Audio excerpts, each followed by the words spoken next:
So you're going to gather up about 5 to 7 objects, and you're going to be putting these objects in the center of your table so that everyone can see them, and each person will need to see at least 5 objects total.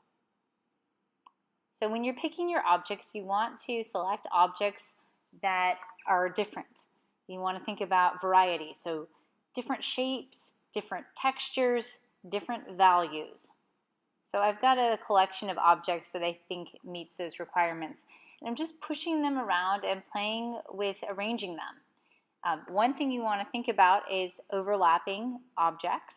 So having some overlap is a good thing. It gives a sense of space and depth.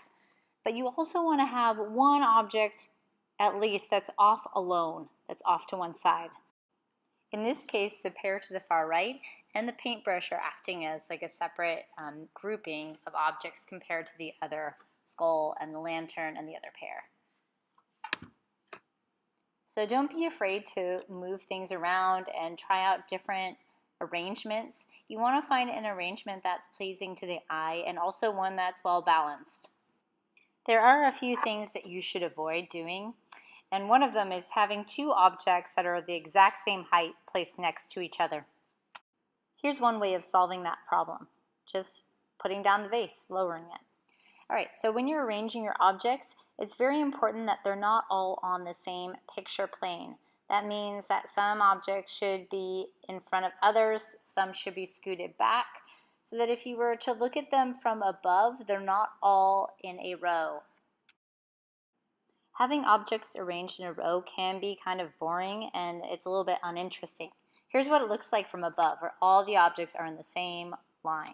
Here are the same objects, different composition, and from above you can see that they're not all in the same plane. Some are forward, some are farther back. All right, so going back to the composition, just remember to play with it. Try and arrange things that are interesting. You can even get a sense of humor into these. These don't have to be dark and somber pieces by any means. You can play with it. See what you can do with the objects. And if I didn't say so earlier, you can add an object of your own. You can bring one from home. We're in the beginning phases of the project, so it's really going to probably not disturb anybody if you bring something later on this week, an object from home that can add interest to the piece and make it a little bit more modern, contemporary. Keep in mind you're trying to tell a story through the objects and the arrangement of them to try and convey that theme of the Vanitas. Okay, so here's the composition I've set up. And I've set it up with the idea in mind of the rule of thirds. So here's what the actual rule of thirds looks like on the picture. Going back to the image here, just if you look at where the ground plane is, that's the brown kind of tabletop, that's on the bottom third. You always want to place the ground plane either on the lowest third or on the top third. You don't want it to ever be right in the middle because that makes for a boring composition. So you want to think about those things. In your case, you'll probably want to put it on the lower third of your paper. Just have it near that area. Here's another example of a solid composition that's using the rule of thirds to kind of help direct the viewer's eye and to create a more interesting composition. So let's go ahead and look at the same image, but with the rule of thirds grid laid on top.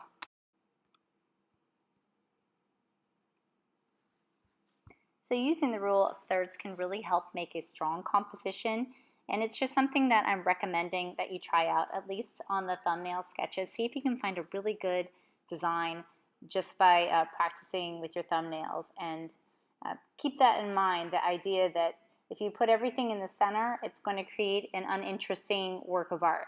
But if you have things that are balanced and they're off to a little bit to one side, it can make it very captivating for whoever is looking at your work.